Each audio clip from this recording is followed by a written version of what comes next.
Le cannabis reste la drogue la plus utilisée. On l'appelle le kiff, la marijuana. Les douaniers ont découvert 445 kilos de hashish, de drogue. Mais ça n'est pas une affaire exceptionnelle. Personne en France ne peut être favorable à la drogue. Le trafic de la drogue, c'est un mal absolu.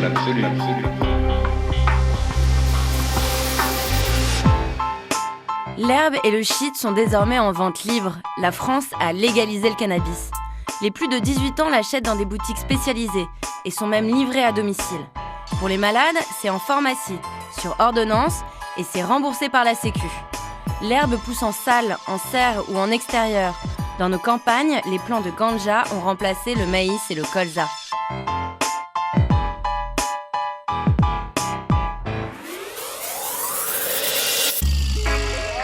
Aujourd'hui, cette possibilité ressemble à un rêve, à une hallucination même.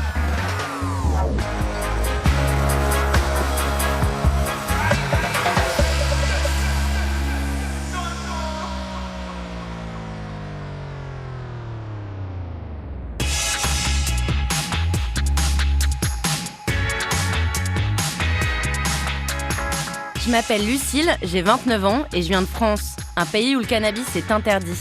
Mais cette répression n'est pas efficace. Et aujourd'hui, les autorités sont confrontées à un véritable défi, l'émergence du cannabis médical.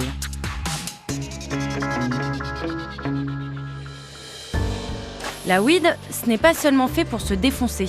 C'est bourré de molécules qu'on appelle les cannabinoïdes et qui auraient plein d'effets positifs sur notre corps. Le tétrahydrocannabidiol, le THC, ça diminue les inflammations et les douleurs. Le cannabidiol, ou CBD, ça relaxe et ça empêche de vomir. Il y a également le CBN, qui stimulerait la croissance osseuse, ou le CBDV, potentiellement efficace contre les crises d'épilepsie. On ne va pas se faire la liste complète. Il existe plus d'une centaine de principes actifs dans cette plante, utilisés depuis des millénaires à des fins thérapeutiques. La grande tendance, c'est le CBD. On trouve des huiles, des crèmes, des comprimés, voire même des fleurs séchées en vente sur le net, dans quelques boutiques et aussi chez certains buralistes. Et ce nouveau business est légal, enfin presque. Je vais dans la Creuse en parler avec Johan, un vrai geek de la weed, botaniste de formation. Le facteur vient de déposer un colis avec plus de 2000 € de matos en provenance des États-Unis. Ce sont des extraits de cannabis sous forme de pâtes et d'huiles essentielles. Là-dedans, il n'y a quasiment pas de THC, la substance interdite en France, mais seulement du CBD et d'autres molécules autorisées. Donc du coup, ça passe la douane tranquillement en France. Ça passe la douane sans aucun souci. Et alors, tu le reçois pourquoi et c'est pour qui ? Donc ça, c'est pour la confection de e-liquide et le lancement d'une nouvelle gamme premium de e-liquide à base de terpènes et de crumble des États-Unis. D'accord, ok, parce que toi, t'es distributeur, c'est quoi ton métier ?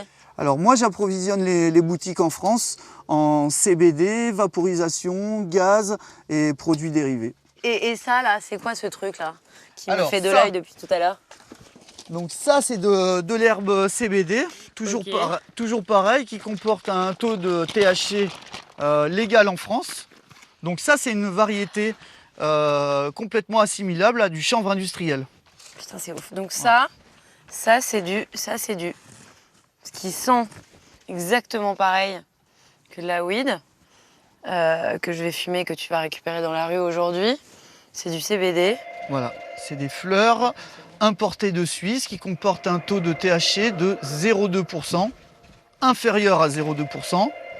Voilà, et un taux de CBD avoisinant les 7-8%. Les autorités françaises sont bien embêtées avec cette bœuf sans THC. Le CBD est légal en France et en Europe, mais les boutiques qui en vendaient à Paris et Marseille ont dû fermer, alors que d'autres continuent. On est en pleine zone grise. C'est vrai qu'on dirait de la skunk, cette herbe, mais elle ne défonce absolument pas. Thomas Traoré a tenu une boutique de CBD pendant 1 mois. Puis, la police a fermé son magasin et l'a mis en examen pour trafic de stupes. La maladie, malheureusement, ne fait pas trop de différence, peut taper partout. Donc, ça allait de 30 à 60 ans. C'était des hommes, c'était des femmes.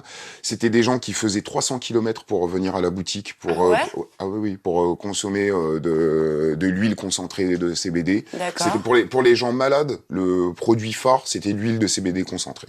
Et ça coûtait combien, ça ? Suivant la contenance et suivant la pureté de l'huile, ça allait de 30 à 90 €. Et est-ce que tu vendais des fleurs ? Oui, je vendais des fleurs. Donc les gens pouvaient fumer ? Alors, moi, je la présentais, encore une fois, sous forme d'infusion. C'est-à-dire, je préconisais, pour consommer la fleur, de l'infuser.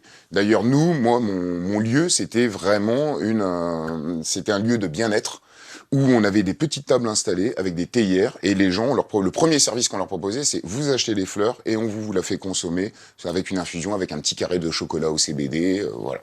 Et c'était quoi le retour de ces clients Un retour rapide, puisqu'ils revenaient assez souvent. Donc, après, c'était complètement fou. J'avais des grands-mères de 70 ans qui venaient et qui me disaient qu'elles consommaient déjà du cannabis en 68, 70, pendant 50 ans, et qu'elles en avaient besoin. Mais maintenant que le cannabis était trop fort, elles supportaient pas, donc elles étaient passées au CBD.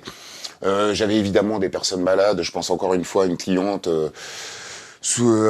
qui était atteinte d'arthrite, qui avait du mal à se déplacer et qui prenait son petit thé à peu près tous les 2 jours à la boutique. Et ça l'aidait vraiment, très concrètement. D'après ses dires, c'est simple. Si elle n'avait pas de CBD, elle pouvait pas descendre de chez elle. Elle habitait au 3e étage. Donc voilà. C'est radical. CBD, elle peut se déplacer, elle peut faire ses courses. Pas de CBD, elle est bloquée à la maison. Pour mon plus grand malheur, je retourne à la fac aujourd'hui. Je me rends à l'université de la Pitié-Salpêtrière, l'université de médecine. Je vais assister à un colloque consacré au cannabis médical. Je suis très curieuse.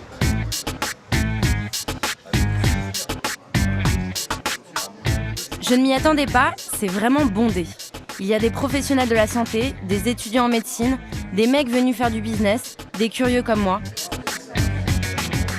Vincent, par exemple, est épileptique. Tu peux brièvement me dire ce que ça a changé dans ton quotidien ? Ça a changé ma vie. D'accord, tout simplement. Tout simplement. Ok, genre. Je fais beaucoup moins de crises d'épilepsie, je peux tout simplement avoir une vie en fait. Pas passer mon temps à l'hôpital, diminuer des médicaments, un traitement qui est assez lourd. Le temps de bien faire les choses. Marie-Ange est presque totalement aveugle à cause d'un glaucome aux 2 yeux. Et qu'est-ce qui se passe si vous arrêtez ? Depuis ce matin, j'ai pas pu me traiter parce que je suis venue en avion, que c'est illégal et que j'ai pas osé en amener. Ouais. D'habitude, je lis très bien, je reconnais pas les gens visuellement, mais j'arrive plus ou moins à situer certaines personnes. Ouais. Là, je suis dans le flou total. D'accord. Si je fume un joint maintenant ou que je vaporise, dans 10 minutes, je serai capable de faire du vélo. Les cas sont très variés. Des patients sous chimio ou trithérapie peuvent aussi consommer de l'herbe pour se redonner de l'appétit, réduire leur nausée, mieux dormir ou tout simplement être moins anxieux.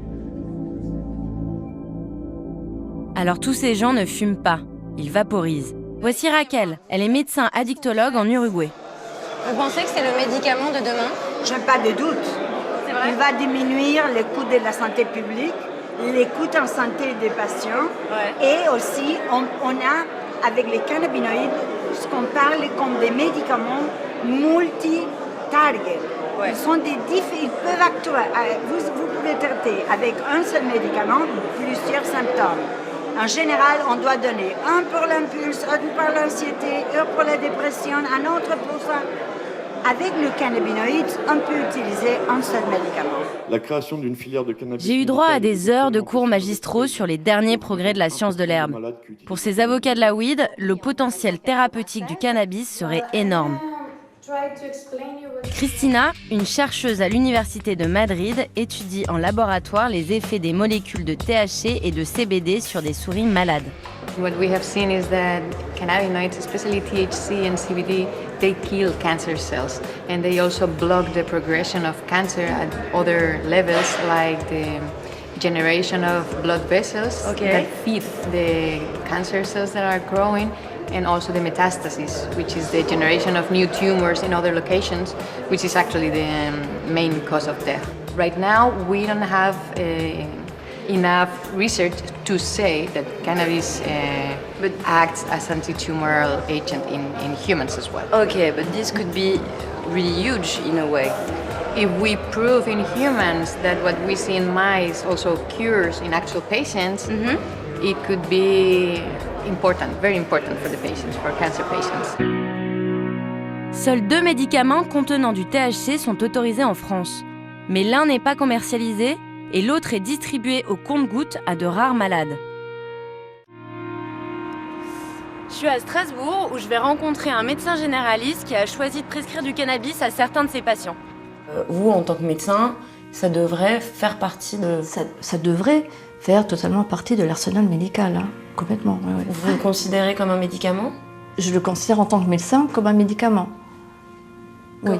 Comment vous avez... Comme un médicament potentiel chez certaines personnes qui en ont besoin. Alors, expliquez-moi. Ouais. Je suis autorisée à prescrire, comme tous les médecins, ce qu'on pense être le mieux pour les malades, en fonction des dernières connaissances de la science. Donc on est obligé de se former toute la vie professionnelle. Dans cette compétence-là qu'on a, on est en liberté de prescrire ou de conseiller les patients dans les domaines qui les préoccupent. Voilà. La loi m'autorise à prescrire du cannabis, mais la loi en France interdit l'introduction du cannabis. Donc on est là sans armes finalement, à part le stylo, il n'y a pas. C'est une urgence, la légalisation thérapeutique, pour vous ? Ben oui, enfin, quand vous voyez un patient qui va devenir aveugle, quand vous voyez un patient qui est en fin de vie et qui souffre, c'est chaque fois une urgence. Au rang de la société, ce n'est jamais une urgence. Mais au rang du ministère. Mais bon, les gens, enfin nous en tant que médecins, on voit c'est une urgence quoi. En France, cette ordonnance reste un vulgaire bout de papier, inutile en pharmacie ou chez un dealer. Elle est uniquement acceptée dans un pays européen, les Pays-Bas. Pas dans les coffee shops, mais dans certaines pharmacies agréées. En Hollande, la weed est un médicament comme un autre, avec un seul producteur autorisé par l'État. Elle est vendue à près de 30 000 Néerlandais et ils acceptent aussi les prescriptions françaises. Le nuage du cannabis thérapeutique plane en effet au-dessus de plusieurs pays en Europe et dans le monde. En Allemagne, en Italie, en Espagne ou dans une vingtaine d'États américains, certains malades sont autorisés à cultiver, consommer ou acheter de l'herbe. Au Canada, ça fait 20 ans que la weed médicale est légale. C'est contrôlé par le ministère de la Santé, comme les autres produits pharmaceutiques. Comment ça se passe actuellement? Donc, un patient qui veut consommer du cannabis à des fins médicales va parler à son médecin. Si le médecin est à l'aise à faire une prescription de cannabis, c'est tout simplement un document médical qui est quasiment une prescription qui est envoyé chez un producteur comme nous autres. Et ensuite, le patient devient enregistré comme client avec un fournisseur comme nous, à Canopy Growth, et il commande le cannabis directement par la poste. Donc, il peut commander plusieurs différentes fleurs séchées avec des différentes forces de THC et de CBD. Il peut aussi commander des huiles de cannabis liquides qui sont pour manger, ainsi que des gélules ou des comprimés de cannabis aussi.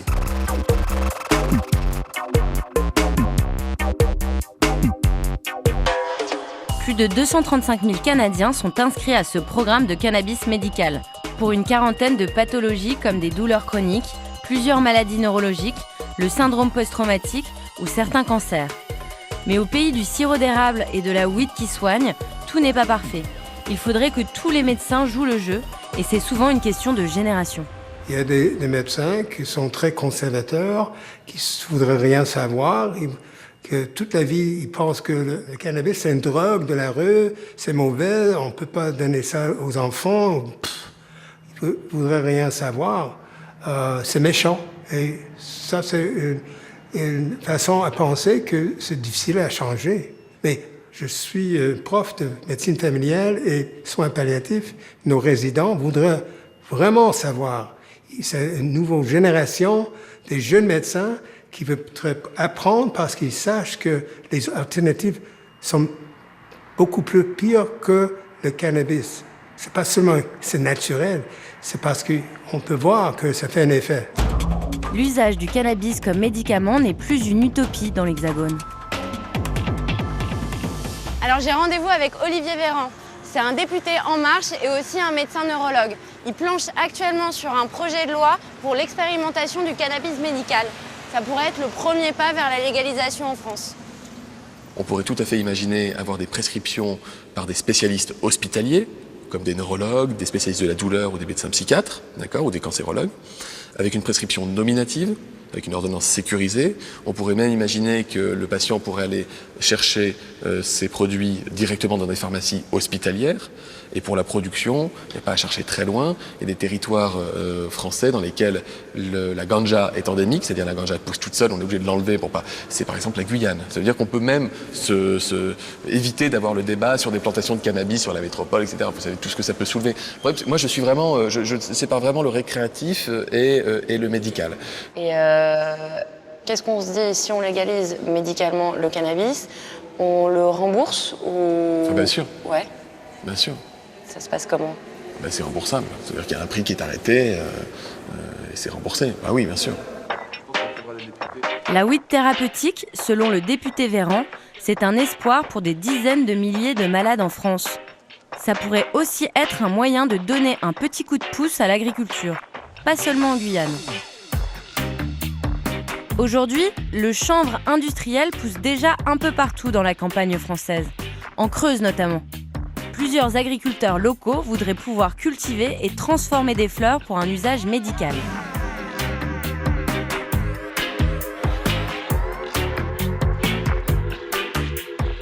Je me suis rendue à la ferme pour rencontrer Joanny. Ce jeune éleveur fait dans le bio et le développement durable. Pour lui, faire pousser de la bœuf médicale, c'est une façon comme une autre d'innover pour assurer la survie économique de son exploitation. Tu voudrais construire combien de serres? Alors, l'idée, c'est dans un premier temps 1000 m² de serre. Ok. Donc serre type production de tomates, donc avec atmosphère contrôlée pour pouvoir faire plusieurs productions dans l'année. Pourquoi tu as choisi de te concentrer sur le chanvre et pas sur la tomate? C'est la différence, elle est de 5 quoi. Par exemple, 1000 concrètement... m² de chanvre thérapeutique devrait rapporter 5 fois plus que 1000 m² de tomates pour les mêmes investissements. Oui, d'accord. Donc en fait, pour voilà, vous, pour nous, la question ne se pose même pas quoi. Ça pourrait vraiment changer la vie de plein d'agriculteurs aujourd'hui. Ouais. C'est aussi l'avis du spécialiste français du cannabis, l'économiste Christian Bellagdar.